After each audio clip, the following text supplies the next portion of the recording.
Throughout history, we, as humans, have used the power of our minds to achieve incredible and amazing feats. In reality, our minds are simply tools we use to create our thoughts. And the quality of our thoughts determines the quality of our experiences. A simple shift in perception will quickly and easily improve how you feel and what you believe is possible, helping you to achieve all of your personal goals, even those that previously seemed unattainable. Join us now as we explore the vast landscapes of our minds. This is Mind Over Matter. Good evening. Welcome to Mind Over Matter. I'm Brandolyn Jokiel. And I'm Mitch Friedman. And we teach people how to use the power of their minds to overcome obstacles, feel better, and reach their goals.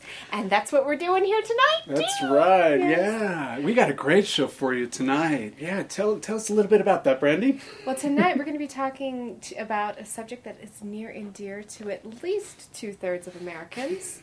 At least 2/3, and I would venture to say about 90% of the folks out there will perk up their ears when we talk about how you can use your mind to have your healthiest body possible and reach your ideal weight.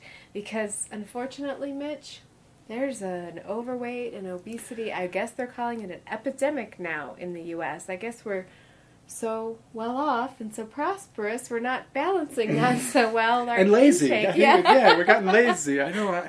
It is pretty amazing. I know that even in my practice, when I talk to people about exercise, there seems to be such an aversion to it, which I don't really get. Sometimes exercise could be so easy and so fun. A nice hike, a walk, it brings clarity, it feels good, it pumps up those endorphins. Yeah, I don't really get it why people resist exercise so much, but it's out there and people do resist it, and it is an epidemic. I know even with kids, they talk about in this really short clip we're going to show in a second how 33% of children are obese. I think that's absolutely unfair to the children. I know when kids are at school that there's a lot of things they can grab out there that is going to, chubby them up a little bit, but just teaching kids a little bit more about what's right, how to eat healthy, how to exercise a little bit more.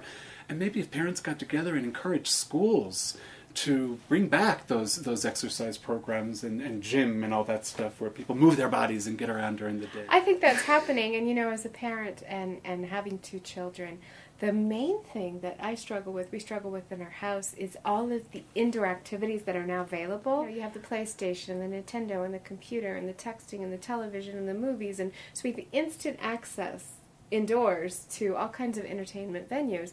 And every day, for Nicholas, who's 5, we say, you have to go outside now. And he spends his day at preschool and then spends time outside there. But when he comes home, sometimes he just wants to veg out just like we do, like in front of the TV. But if the weather's appropriate every day, we say, nope, go outside. And some days, Mitch, it's such a battle. Last night, he was outside. Crazy. He was swinging, and I was reading the newspaper. We have these fantastic loungers. Oh, can I go inside and watch my Pokemon movie? I said, no, stay out here with me for, a little while longer. And so he just, about every 3 minutes, he would ask me, and I'm like, no, Nicholas. He finally came up to me, and he said, I'm so tired. My legs are weak. He said that. He's a little dramatic. I have no idea where he gets it. Absolutely no idea.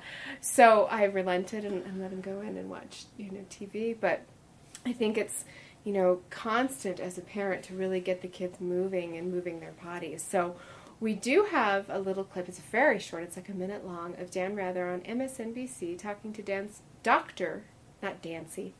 That's me getting into my dancing mood. Dr. Nancy Snyderman about the obesity epidemic in the U.S. A national milestone in health news tonight. For the first time in American history, there are more obese people in the U.S. than merely overweight people. And our chief medical editor, Dr. Nancy Snyderman, is with us here tonight. Nancy, what do these numbers suggest? They say that we're in trouble, Brian, and enough trouble that even the military is turning people away for being too fat. Numbers from 2006, 34% of us now have a body mass index greater than 30. 25 to 29 body mass index, almost 33%, which means 2 out of 3 of us are fat. It doesn't hurt to go over the health risks of this. They're huge. There's a laundry list of problems. You can start with heart disease, the #1 killer in this country, cancer, diabetes, arthritis, and those are just the top 4. And 33% of our children also in the same category. It's a real crisis. Not an auspicious milestone. It for is the not US. a good one. Nancy, good to see you. bet, Thanks. Brian.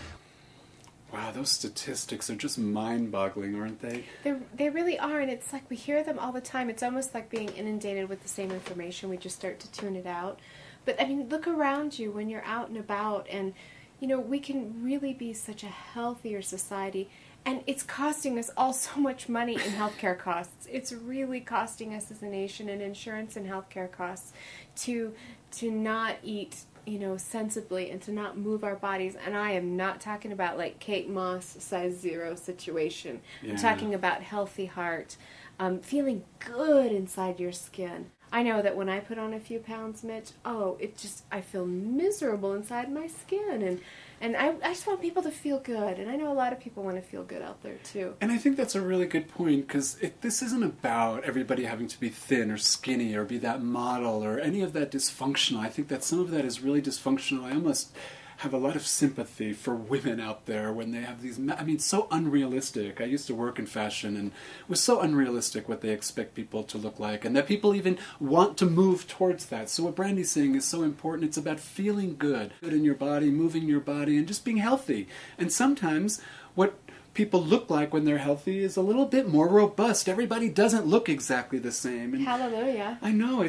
How boring would that be? And I think, you know, with the kids in the video, it's such a sedentary world out there right now. Like you were saying about all the indoor sports, sports, sitting in front of a TV. It was so different when I grew up. We were outside every day. First of all, we walked to school and back. Oh, it was I a did full too. mile, Absolutely. you know, there and back. Now, moms and dads, they have like carpools. Everybody's getting carpool to school. God forbid they have to get out and walk in this gorgeous New Mexico, Albuquerque weather. And so, yeah, push them out the door and let them walk to school. Aerobics, perhaps a little hula hoop, you know, make it really fun. Jump rope. Jump some rope. And we've had both jump ropers and hula hoops on the show. That's right. And Dr. John Medina wrote a wonderful book called Brain Rules. You can see I got it from the Albuquerque Public Library. Once again, I love the library. Thank you, Albuquerque Public Library System, and all of us taxpayers who are supporting that. I think it's fantastic. Support your library today. And that is my plug. Moving on. Dr. John Medina. He's a neurologist, a neuroscientist. He wrote this book, Brain Rules, and the first rule of the brain. It's 12 principles for surviving and thriving at work and school. The first rule of a healthy brain, of being able to think functionally, being able to learn, is exercise.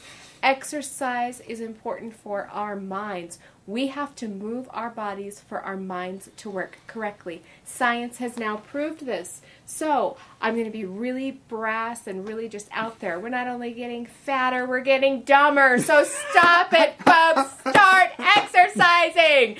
Me included. Throw me in with the pile of people because I'm off and on with my exercising regime. So this is for us as much yes. as it is for you. Absolutely. I am speaking right here to the people who need it as well. So, and I know we're usually really positive and say, you're brilliant and you're wonderful, and you are. You're brilliant and you're wonderful. Dr. John Medina really illustrates what we can do differently, both in business and at home, for the way we move our bodies and thus, you know, just really increase our learning. So this is a really great clip. He's fantastic.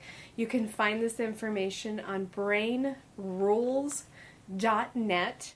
He puts out a lot of educational videos. He studies how we learn, so they're really educational and easy to watch. So check out Dr. John Medina and Brain Rules.